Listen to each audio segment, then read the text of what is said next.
भी एक रैली को संबोधित कर रही हैं, सुनते हैं। चुनाव के दिन अपना एक एक वोट कांग्रेस को देकर कांग्रेस के हमारे सभी उम्मीदवारों को भारी मतों से जिताए।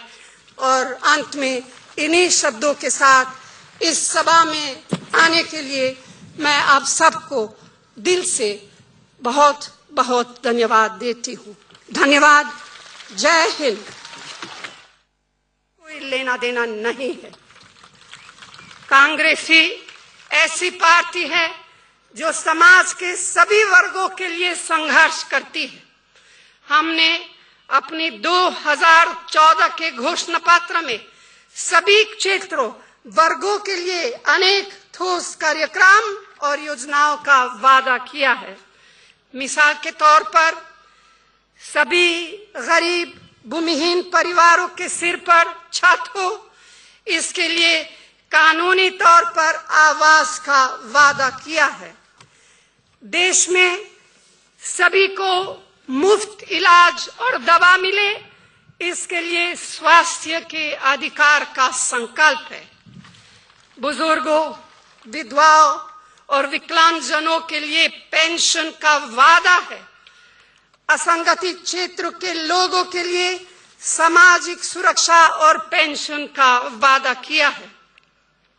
नौजवानों को कौशल विकास, 11 रुपए से ज्यादा कमाने वाले को गुजरात सरकार गरीब नहीं मानती है। आप बताइए कि क्या यह स्वर्ग है या कुछ और है?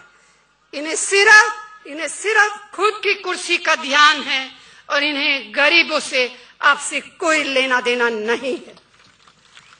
कांग्रेस ही ऐसी पार्टी है जो समाज के सभी वर्गों के लिए संघर्ष करती है।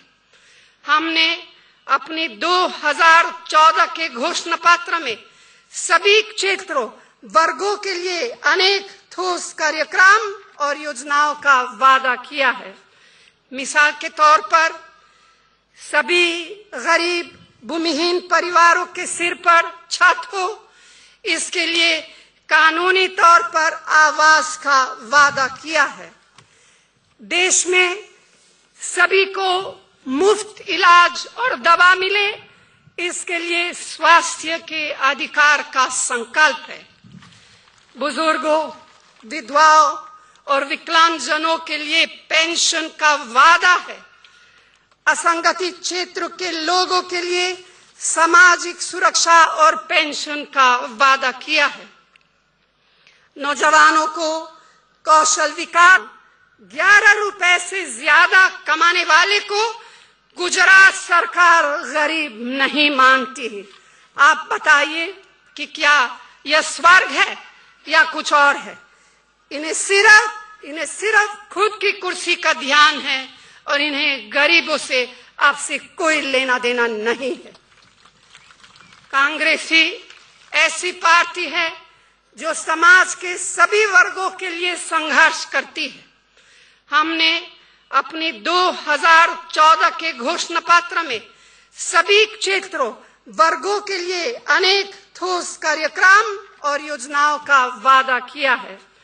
मिसाल के तौर पर सभी गरीब भूमिहीन परिवारों के सिर पर छत हो, इसके लिए कानूनी तौर पर आवास का वादा किया है। देश में सभी को मुफ्त इलाज और दवा मिले, इसके लिए स्वास्थ्य के अधिकार का संकल्प है। बुजुर्गों, विधवाओं और विकलांगजनों के लिए पेंशन का वादा है। असंगठित क्षेत्र के लोगों के लिए सामाजिक सुरक्षा और पेंशन का वादा किया है। नौजवानों को कौशल विकास, 11 रुपए से ज्यादा कमाने वाले को गुजरात सरकार गरीब नहीं मानती है। आप बताइए कि क्या यह स्वर्ग है या कुछ और है? इन्हें सिर्फ खुद की कुर्सी का ध्यान है और इन्हें गरीबों से आपसे कोई लेना देना नहीं है। कांग्रेस ही ऐसी पार्टी है जो समाज के सभी वर्गों के लिए संघर्ष करती है।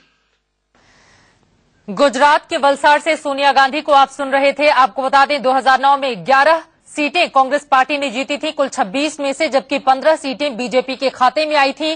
फिलहाल इस बार कांग्रेस पार्टी के सामने चुनौती बड़ी है गुजरात को लेकर। गुजरात में 30 अप्रैल को वोटिंग होनी है कुल 26 सीटों के लिए। वहीं दूसरी तस्वीर आप देख पा रहे हैं, असम के दिसपुर की तस्वीर है, जहां पर एक हाई स्कूल में पहुंचे हुए हैं मनमोहन सिंह मतदान केंद्र पर वोट डालने के लिए। नरेंद्र मोदी चूंकि बनारस में थे, गुजरात में पहुंची हुई हैं नरेंद्र मोदी के गढ़ में सोनिया गांधी। वहीं असम में 1991 से ही लगातार राज्यसभा के सदस्य रहे हैं मनमोहन सिंह, और वहां पर वो पहुंचे अपनी पत्नी गुरुशरण कौर के साथ वोट डालने के लिए।